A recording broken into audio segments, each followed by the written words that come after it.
함께 하신 하나님의 말씀은 사무엘하 18장 6절부터 9절입니다. 네, 이스라엘 군대와 다윗의 군대의 싸움이 일어났습니다. 자, 압살롬이 예루살렘에서 왕이 되고 왕이 되었다고 선포했습니다. 압살롬에게는 아히도벨이라는 강교한 사람이 있습니다.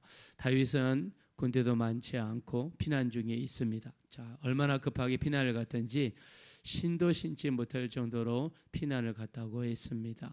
그야말로 사면초가의 상황이 있었죠. 이때 아히도벨이 12,000명의 군대를 동원해서 급습합시다. 그러면 다윗을 죽일 수가 있습니다. 자, 그 말을 들었던 압살롬은 주저했다라고 그랬습니다. 그리고 후세라고 하는 사람에게 물어보게 됩니다.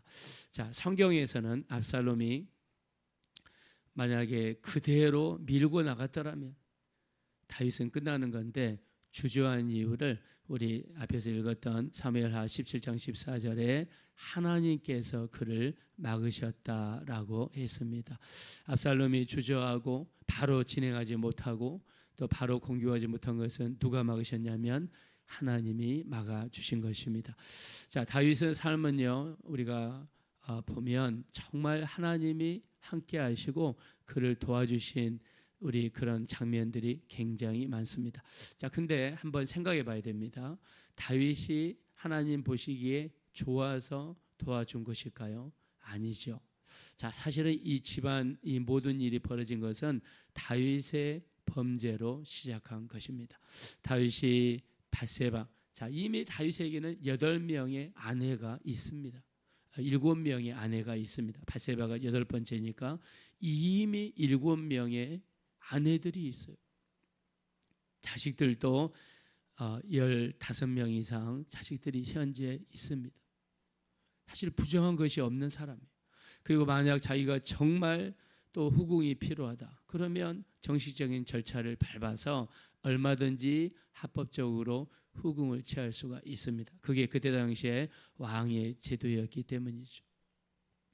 근데 이 밧세바를 무리하게 범했습니다. 그리고 완전 범죄를 꿈꾸기 위해서 이 밧세바의 남편인 우리아를 죽였습니다. 그것도 너무나 잔인하게 죽였어요. 그 전쟁터에 나가는 우리아의 손에 편지를 지어줬습니다. 근데 그 편지는 사형 선고였습니다. 그것도 모르고 우리아는요, 그 편지를 요압 장군에게 갖다 줬습니다. 그리고 나라와 민족을 위해서, 왕을 위해서 전쟁 가장 치열한 곳에 배치되어서 혼자 애롭게 싸우다가 아군이 뒤로 물러가는 바람에 적진에게 둘러싸여 죽었습니다. 하나님은 나단 선지자를 보내셔서 어떤 동네에 부자한 사람이 있고 가난한 사람이 있는데 부잣집에 손님이 왔을 때 가난한 집에 하나밖에 없는 어린 양을 뺏어가지고 부잣집에 찾아온 손님을 대접했다고 그랬어요. 이야기를 들었던 다윗은 분노하죠. 그 사람을 당장에 잡아들여라. 그리고 가난한 사람에게 4배를 보상해 줘라. 그때 나단 선지자가 지적합니다. 당신이 바로 그 사람입니다. 저는 그 이야기를 들었을 때 다윗의 마음이 엄청나게 뜨끔했을 거라고 생각해요. 우리가 사람을 야단칠 때도 직접적으로 야단치는 방법도 있지만 깨닫게 해서 야단치는 것이 더 효과가 크거든요. 직접 야단을 치면 반발심이 생길 수 있습니다. 다윗은 굉장히 뜨끔했을 거예요. 자, 근데 다윗은 사실 지금 상황에 봤을 때 그렇게 좋은 상황이 아닙니다. 그럼에도 하나님께서 다윗의 군대가 이기게 하시고 다윗에게 피할 길을 주신 것은 하나님께서 다윗에게 일방적으로 부어주시는 하나님의 은혜였습니다. 자, 우리는 하나님의 은혜를 받을 만한 자격이 안 돼요. 우리는 하나님의 은혜를 누릴 수 있는 자격이 없습니다. 근데 왜 우리에게 하나님의 도우심을 주시고 응답을 주십니까? 우리를 위하여 십자가에서 대신 고난 받으신 분이 계십니다. 바로 예수 그리스도가 되시는 줄로 믿습니다. 우리가 받을 저주, 우리가 받을 고난, 우리가 받을 모든 것을 우리 주님이 우리를 대신해서 담당하셨어요. 예수님을 의지하는 자, 우리 은혜 받을 수 있는 자격이 안 되고 우리 응답 받을 수 있는 자격이 안 되지만 하나님 아버지께서는 십자가에서 우리가 받을 저주, 우리가 당할 어려움을 대신하여 우리 주님이 져주셨기 때문에, 우리 주님이 우리가 받을 모든 어려움을 가져가셨기 때문에 그 예수님을 의지하고 예수님 안에 거하는 자에게 우리 하나님께서 은혜를 베풀어 주시는 줄로 믿습니다. 그래서 예수 안에 거하는 것이 은혜요, 예수 안에 거하는 것이 복이요, 예수 안에 거하는 것이 응답으로 이루어지게 되는 줄로 믿습니다. 자, 그래서 이 하나님께서 다윗에게 일방적인 은혜를 부어 주시는 거예요. 은혜 받을 만한 자격이 없어도 그냥 하나님이 일방적으로 긍휼히 여겨 주시는 거예요. 이거를 은혜라고 합니다. 자, 다윗에게 이런 피할 길을 주셨습니다. 자, 근데 압살롬이 포기하지 않습니다. 다윗 왕이 요단강을 건넜다는 이야기를 듣고 이스라엘 전체의 군대를 이끌고 다윗을, 사실 다윗이 누굽니까? 자기 아버지죠. 다윗을 잡겠다고 군대를 이끌고 쳐들어왔습니다. 자, 근데 하나님께서 이 전쟁을 어디로 인도하시느냐? 성경은 참 신기합니다. 에브라임 수풀이라고 이야기합니다. 자, 우리 한번 6절 말씀 보겠습니다. 6절 다 같이 한번 읽겠습니다. 시작. 이에 백성이 이스라엘을 치러 들러 나가서 에브라임 수풀에서 싸우더니, 자, 전쟁을 하는데 장소가 성경에서 특정을 했습니다. 에브라임 수풀이라고. 자, 여기서 다윗의 군대가 압살롬의 군대 몇 명을 죽였느냐? 2만 명을 죽였습니다. 7절 보겠습니다. 시작. 거기서 이스라엘 백성이 다윗의 부하들에게 패하며 그날 그곳에서 전사자가 많아 2만 명에 이르렀고. 자, 압살롬의 군대에 2만 명의 사람들이 죽었어요. 근데요, 이 사실 압살롬의 군대는요 최소한 30만 명이 넘습니다. 유세비우스라고 하는 이스라엘의 역사학자가 있어요. 이 사람이 이 장면을 뭐라고 썼냐면 다윗의 군대는 4,000명, 4,000명. 자, 우리가 왜 제가 30만 명이라고 추정을 하냐면 사무엘하 24장 9절에 보면 다윗이 이스라엘 군대의 숫자를 계수합니다. 이때 사무엘하 24장 9절에 보니까 이스라엘의 칼을 쓰는 자가 80만 명, 유다 족속 중에서 칼을 쓰는 자가 50만 명. 자, 여기는 베냐민 지파와 레위 지파가 빠졌습니다. 자, 그러면 130만 명의 칼을 쓰는 자가 이스라엘과 유다에 있다는 거예요. 자, 그러면 유다는, 다윗이 유다 지파니까, 자, 유다 지파 사람들이 압살롬 군대에 안 갔다고 가정을 하면 80만 명이 되는 거예요. 80만의 반절 정도를 잡으면 40만 명 정도가 되고, 자, 여기에서 이런저런 핑계를 댄 사람을 한 10만 명 정도로 잡는다 그러면 압살롬의 군대는 수십만 명의 군인이 되는 겁니다. 자, 근데 최소한 20만 명, 30만 명 그 정도 됐겠죠. 자, 그러면 4,000명은 그야말로 껌값이죠. 4,000명은 지극히 작은 군대입니다. 근데도 불구하고 압살롬의 군대가 2만 명의 사람들이 죽었어요. 자, 근데 성경은 뭐라고 기록하느냐? 자, 8절 말씀 보겠습니다. 8절 다 같이 읽겠습니다. 시작. 그 땅에서 사면으로 퍼져 싸웠으므로 그날의 수풀에서 죽은 자가 칼에 죽은 자보다 많았더라. 아멘. 자, 여기 수풀은 아까 우리 6절 읽었처럼 에브라임 수풀입니다. 수풀에서 그냥 사람이 죽었대요. 칼에, 다윗의 군대 4,000명 정도 되는 다윗의 군대, 이 군인들이 가서 1대1로 싸워서 칼에 죽은 사람들의 숫자보다 수풀에서 죽은 사람들이 많았다. 그 말이 무슨 말입니까? 다윗의 군대가 에브라임 수풀을 이용했다는 거예요. 자, 그러면 4,000명의 군대로 어떤 작전을 세웠을 때 그게 자기들의 마음대로 되나요? 일단 숫자가 부족하잖아요. 그럼 누가 도우셨습니까? 이 전쟁을 하나님께서 에브라임 수풀에서 할 수 있도록 인도해 주셨다는 것입니다. 할렐루야. 자, 하나님께서 이 전쟁을 에브라임 숯불에서 할 수 있도록 인도하셨다는 거예요. 그러면 에브라임 숯불이 어떤 곳인가 한번 어저께 검색을 해봤더니 에브라임 숯불은요, 이 구멍이 그렇게 많대요. 구멍이 빠지면 사람이 죽는 거예요. 함정이 그렇게 많대요. 그리고 산세가 험하고 위험한 지형이 많았다는 거예요. 자, 그러면 이 전쟁에서 지금 같이 전쟁하는 사람이 이 압살롬의 군대뿐만 아니라 다윗의 군대도 있는데, 이 4천 명의 군대를 가지고 이 수십만의 사람들을 이길 수 있었던 것은 다윗의 군대에 누가 함께 하신 것입니까? 하나님이 함께 하신 줄로 믿습니다. 자, 다윗에게는 하나님이 함께 하시는 은혜가 있습니다. 우리도 마찬가지입니다. 이 세상에 우리가 머리로 생각할 때 말도 안 되는 일이 우리에게 벌어졌어요. 힘도 딸리고 지혜와 지식도 딸리고 우리가 힘이 딸릴 수가 있습니다. 그러나 기억하십시오. 우리가 이 모든 어려움을 이길 수 있는 것은 하나님이 내 편이 되어주시면 됩니다. 하나님이 우리 편이 되어주시면 됩니다. 그래서 우리가 편이 되기 위해서 우리 어떻게 해야 됩니까? 이렇게 여러분들처럼 새벽에 일어나 하나님께 드리는 것이죠. 기도하는 것입니다. 맡기는 것입니다. 하나님이 우리 편이 될 수 있도록 최대한 하나님께 기도하고 최대한 하나님께 찬양하면서 나가고 하나님이 마음껏 우리 가운데 일할 수 있도록 매일매일 새벽을 깨우며 기도하며 예배하며 찬양하며 하나님 우리 가정에 들어오시도록 우리 삶 속에 들어오시도록. 여러분 보십시오. 마가복음 6장에 보니까 예수님이 40일 금식 기도를 하고 가장 먼저 간 동네가 나사렛 동네입니다. 왜요? 40일 금식 기도를 했으니까 주님이 얼마나 성령으로 충만하고 능력으로 충만하고 하나님께 붙잡혀 계시겠습니까? 그래서 이 하나님의 능력을 고향 사람들에게 베풀려고 갔지만 40일 금식 끝나자마자 갔지만 사람들은 예수님을 배척했어요. 마가복음 6장 3절 예수 그리스도를 배척했습니다. 그리고 마가복음 6장 6절 예수님을 믿지 않았습니다. 거기서는 아무런 권능도 행하실 수 없었다라고 그랬어요. 예수님을 환영하고 받아들이고 모셔드리고 이렇게 해야 우리 하나님 우리와 함께 하셔야 우리에게 역사가 나타나는데 배척하는 거예요.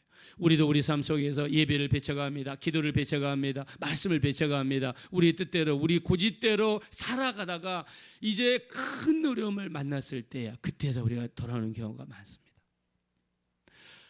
다윗의 군대가 이렇게 이긴 것은 천적으로 하나님이 도와주셨기 때문입니다. 하나님이 도와주신 거예요.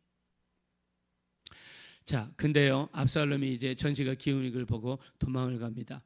자, 노새를 탔는데 말도 아니고 노새를 탔습니다. 자, 근데 가다가 큰 상시르 나무에 걸린 것이 있습니다. 그게 뭐냐면 자기의 머리카락입니다. 자, 우리 한번 9절 보겠습니다. 다 같이 한번 읽겠습니다. 시작. 압살롬이 다윗의 부하들과 마주치니라. 압살롬이 노새를 탔는데 그 노새가 큰 상수르 나무 번성한 가지 아래로 지날 때에 압살롬의 머리가 그 상수리 나무에 걸림에 그가 공중과 그 땅 사이에 달리고 그가 탔던 노새는 그 아래로 빠져나간지라. 네. 압살롬은 이 압살롬의 머리카락은요, 자기가 그렇게 아끼는 머리카락, 자기가 그렇게 사랑하는 머리카락이에요. 그래서 우리 사무엘하 14장 25절에 보니까 압살롬 어떻게 표현했냐면 압살롬은요 그렇게 아름다웠대요. 남자가 얼마나 잘생겼으면 아름다웠대요. 그 다음에 발바닥에서 정수리까지 흠이 없었다. 그러니까 누가 보기에도 저 사람은 왕자입니다. 저 사람은 왕가입니다. 사람들의 시선과 인기와 총애를 하나님께 영광을 돌리고 하나님의 뜻을 구하며 살아야 되는데 압살롬은 어떤 사람입니까? 자기밖에 모르는 사람이에요. 그래서 우리 사무엘하 15장 1절에 자기를 위하여, 또 사무엘하 18장 18절에 자기를 위하여, 자기밖에 모르는 사람, 자기밖에 모르는 사람. 아버지가 계시고 이 자기가 이 셋째니까 아버지랑 항상 상의할 수 있는데도 자기밖에 모르는 사람이 압살롬입니다. 압살롬은요 자기를 위해서 기념비를 건설했습니다. 우리 사무엘하 18장 18절에 자기를 위해서 기념비를 건설하고 하나님의 영광을 도둑질했던 사람입니다. 자기가 그렇게 아꼈던 머리카락이 큰 상수리 나무에 걸리는 바람에 머리가 상수리 나무에 걸려가지고 꼬여가지고 자기가 공중에 둥둥 뜨게 됐습니다. 이때 요압 장군이 10명의 청년을 데리고 와서 밑에서 위로 창으로서 압살롬을 잔인하게 죽였습니다. 이로써 전쟁이 끝났습니다. 그리고 다시 다윗은 예루살렘으로 돌아갈 수 있게 되었습니다. 근데 한 가지 생각을 해보겠습니다. 압살롬과 다윗은 어떤 관계입니까? 아버지와 아들의 관계입니다. 또 압살롬은 이 다윗에게는 19명의 아들들이 있었지만 압살롬은 특별했습니다. 성경에 자식 때문에 울었던 그런 장면이 다윗이 울었던 장면이 두 군데가 있습니다. 밧세바가 낳은 첫 번째 아들이 죽었을 때 울었고요. 두 번째 압살롬이 죽었을 때 통곡했다고 그랬어요. 우리 밑에 쭉 읽어보시면 얼마나 다윗이 압살롬을 사랑했는지 모릅니다. 아버지와 아들 사이의 관계예요. 자, 근데 안타깝게도 압살롬이 암논을 죽이고 나서 9년 동안 다윗과 압살롬 간에 대화가 없었습니다. 우리가 사무엘하 13장 38절에 압살롬을 죽인 다음에 죄송합니다. 이 암논을 죽인 다음에 압살롬이 그술로 가서 3년 동안을 그술에서 살게 됩니다. 자, 그리고 예루살렘에 돌아와 2년 동안 아버지 얼굴을 보지 못했다. 사무엘하 14장 28절에 2년 동안 왕의 얼굴을 보지 못했다. 즉 5년을 허비한 거죠. 5년을 아버지와 대화가 없습니다. 그리고 또 4년 동안 예루살렘 성 앞에서 백성들의 마음을 훔쳤다. 그러면 3년, 2년, 5년이죠. 그리고 4년, 9년 동안에 부자지간에 대화가 없었습니다. 여러분, 우리 가족 간에도 마찬가지죠. 대화가 없으면 오해합니다. 대화가 없으면 이런 무서운 일이 발생할 수 있다는 것을 성경에서는 경고하는 거예요. 교회 내에서도 마찬가지입니다. 집사님들끼리 서로 눈을 보면서 싸우기만 하면 안 돼요. 대화를 하셔야 돼요. 서로 섭섭한 것이 보이고 서로 만약에 어려운 것이 보이면 기도 많이 하고 나서 대화하셔야 돼요. 가장 무서운 것은 하나님과 우리 사이의 대화가 멈추는 겁니다. 하나님께 기도할 때가 이미 되었음에도 불구하고 기도를 하잖아요. 여러분들처럼 새벽에 나와 하나님께 새벽을 드리면서 기도하는 것은 너무너무 감사하고 좋은 일이죠. 그러나 예배도 없고 기도도 없고 일주일 내내 기도한 자리 못하고 주일날 달랑 와서 성경책도 주변에 교회에서 주로 있으니까 그냥 교회에 와서 예배만 드리고 돌아가다가 여러분 그런 삶을 살다가 정말 큰 무서운 일이 벌어질 수 있어요. 가장 중요한 것은 하나님 아버지와 우리의 대화입니다. 오늘 압살롬이 죽었지만 정말 슬픈 승리입니다. 압살롬이 군대가 패해 있지만 다윗에게는 너무 가슴 아픈 승리입니다. 하나님이 함께 하셔서 다윗을 도왔지만 결과는 비참합니다. 이런 일이 벌어지지 않기 위해서는 다윗은 사실 하나님 앞에 범죄해서는 안 됐었죠. 그리고 문제가 생겼을 때 철저하게 돌아보고 하나님께 맡기고 기도하는 모습이 없었습니다. 압살롬과 대화가 없었습니다. 이것이 무서운 결과를 가져왔습니다. 성경은 우리 영적인 거울입니다. 우리 혹시나 자녀들과의 우리 관계가 어떤지 살펴보시고 또 우리 교회 내에서 성도님들과 관계가 어떤지 살펴보시고 혹시 오해가 쌓이지는 않았는지 그리고 나의 영적인 생활 하나님 아버지와 우리 사이에 오해는 없는지 늘 살펴보셔서 더 무서운 일이 벌어지기 전에 온전히 예배와 기도와 말씀 생활로 복귀할 수 있는 우리 모두가 되어주시기를 예수님의 이름으로 축원합니다. 이 시간 기도하실 때 참으로 압살롬은 자기밖에 모르는 사람입니다. 자기를 위하여 자기밖에 모르는 사람입니다. 하나님께서 정말 그 아름다운 외모와 인기를 주셨지만 하나님의 뜻을 구하며 영광 돌리는 삶이 아니라 자기를 위해서 기념비를 쌓았던 사람입니다. 우리도 이 땅에 살면서 너무 이기적인지는 아는지 나만 생각하고 나만 돌아보는 그런 사람들이 아닌지 혹시 그런 모습이 있다면 우리 이 시간 하나님 앞에 고백하시고 또 우리 부자지간의 대화가 없었을 때 이런 무서운 일이 벌어졌습니다. 우리 하나님과 우리 사이 부자 부녀지간입니다. 하나님과 우리 사이에 늘 대화가 충만히 넘치게 하시고 하나님께 기도하고 교제하고 맡길 수 있는, 그래서 어떤 어려움이라도 이길 수 있는 우리 삶이 되게 해달라고 합심으로 간절히 기도하겠습니다. 허라시오자 브라시 하나님 감사합니다. 우리 하나님 고맙습니다. 우리 하나님 참으로 압살롬은 참으로 이기적인 사람입니다. 자기밖에 모르는 사람입니다. 자기를 위하여 군대를 만들었고 자기를 위하여 기념비를 만들었다라고 성경에서 기록하고 있습니다. 우리가 너무 영적으로 이기적이지는 않은지 나밖에 모르고 내 가족밖에 모르고 교회와 나라와 민족, 새로운 영혼들, 믿음이 적은 영혼들을 위해 기도는 못하고 있지는 않은지 우리 돌아보기를 원합니다. 우리 하나님, 다윗과 압살롬은 부자지간입니다. 9년 동안 아무런 대화가 없었을 때 그들은 전쟁으로 치고받고 싸움으로써 끝이 나고 말았습니다.